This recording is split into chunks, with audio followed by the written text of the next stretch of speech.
Brought to you by the Every Dollar app. Start budgeting for free today. Today's question of the day is from Adam in Florida. I'm a new listener, and I've got a burning question. Is there any way to leverage debt and stay aligned with your methods? No. We tell people not to borrow money. I mean, you don't have to listen to the show but about 30 seconds to figure that one out, dude. It seems to me as a WT employee that the only way to attain outsized financial freedom would be to reach C-level suite corporate America. Oh, brother. Or become wildly successful salesperson. Oh, brother.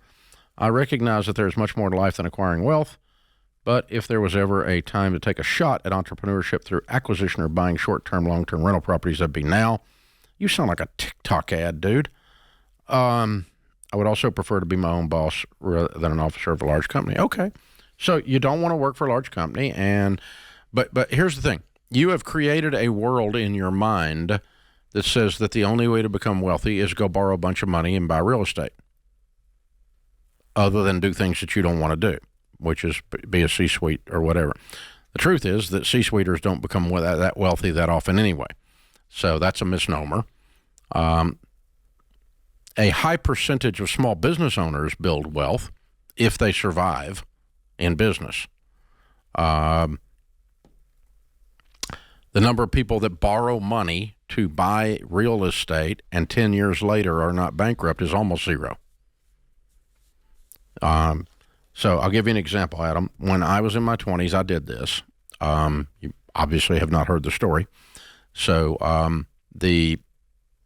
I got a degree in real estate. I grew up in a real estate household. I got my real estate license when I turned 18 years old. 3 weeks later, I sold my first house to another guy as an agent a week and a half after I got my license. So I've been doing this a long time. It's in my blood. I really know real estate. I started buying real estate from nothing, went deeply into debt, buying everything I could buy, everybody that would loan me money, because I was doing this stuff back then before there was cable TV or TikTok to tell you how to do it. And I was doing all the things that they're showing people to do now. And I bought and bought and bought and bought and bought. And by the time I was 26, I had $4 million worth of real estate that I owed $3 million on, starting from nothing. I was a millionaire. And in 1983, I made $250,000. That's $20,000 a month in 1983 doing real estate. So I was successful. Except I'd borrowed a lot of money. And my largest lender that I owed $1.2 million of that $3 million to got sold to another bank, and they called our notes because they looked over and said there's a 26-year-old child that owes us $1.2 million, and this scares the crap out of us for good reason, and we want him to bring us our money now. Let me tell you what you call real estate that you sell fast. Cheap. That's what you call it. There's one way to say sell real estate fast: low price. So I start giving away my real estate to meet these note calls. Our second largest lender got word that I was in trouble. Within 24 months after all of that, I was bankrupt. I lost everything I owned. I was sued. I was foreclosed on. Our marriage was hanging on by a thread. And with a brand new baby and a toddler, I was bankrupt and got the opportunity to start over. So a man with an experience is not at the mercy of an idiot on TikTok with an opinion. I've been there, done that. I got all your T-shirts. So don't do this, Adam. Don't do this. Not because I had a bad experience, but because what I learned during that time was I joined the Nashville Real Estate Investors Club. As a matter of fact, I was an officer in the Nashville Real Estate Investors Club. It was formed by a nothing down guy named Robert Allen, who wrote the book called Nothing Down. If Robert Allen was in the business today, he'd be big on TikTok. Nothing Down, the book called Nothing Down. And he formed these clubs all over America, people buying nothing down real estate. By the way, he went bankrupt.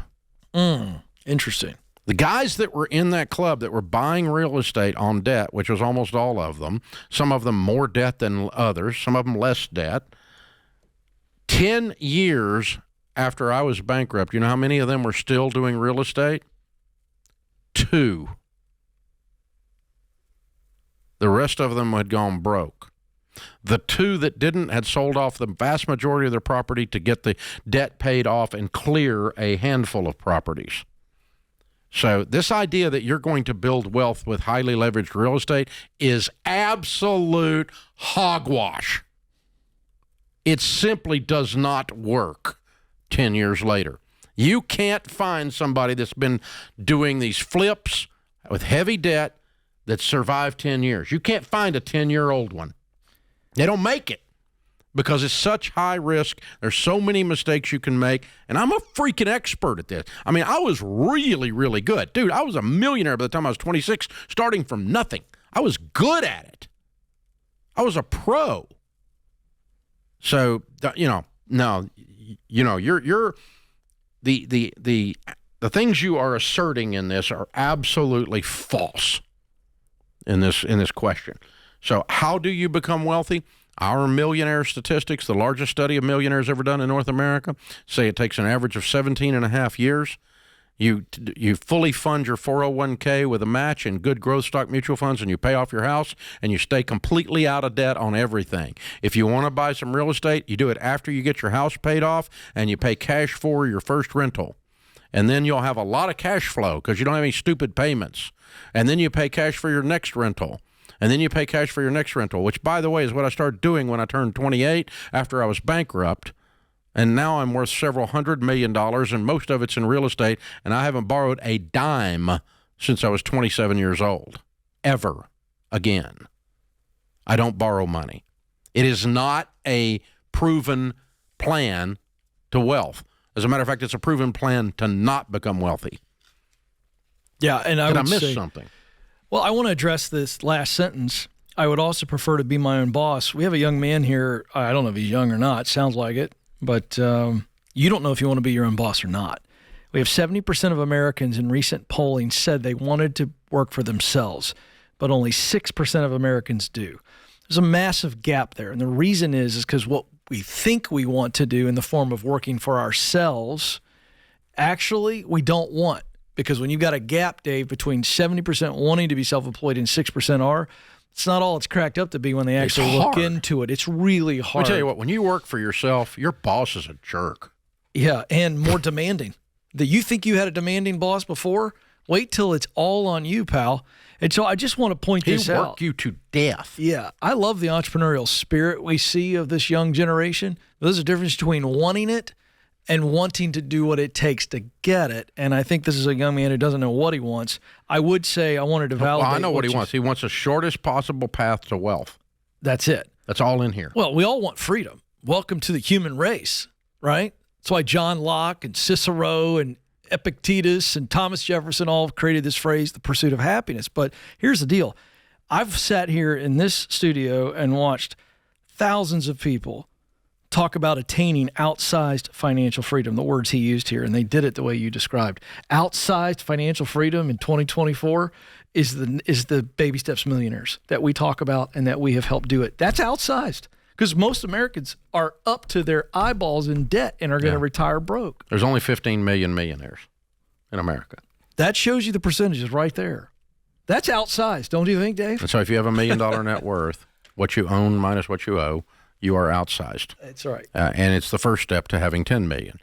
Never has there been a C-suiter on that stage that I'm aware of. Maybe there has. Yeah, we get them occasionally, but it's very rare. But the correlation between I have to be in the C-suite in order to be one of the 10,167 people that we interviewed that are millionaires, there's almost no correlation. Yeah. None whatsoever. Now, I will tell you that the fourth largest category of career is business executive. That's right. Which would include C-suiters. Sure. But these people are steady investors. They're not impatient. But Adam, your question screams of immaturity. It screams of, I want it now, and I want it easy. Please, honey, I did it. Don't do it. Don't do what I did.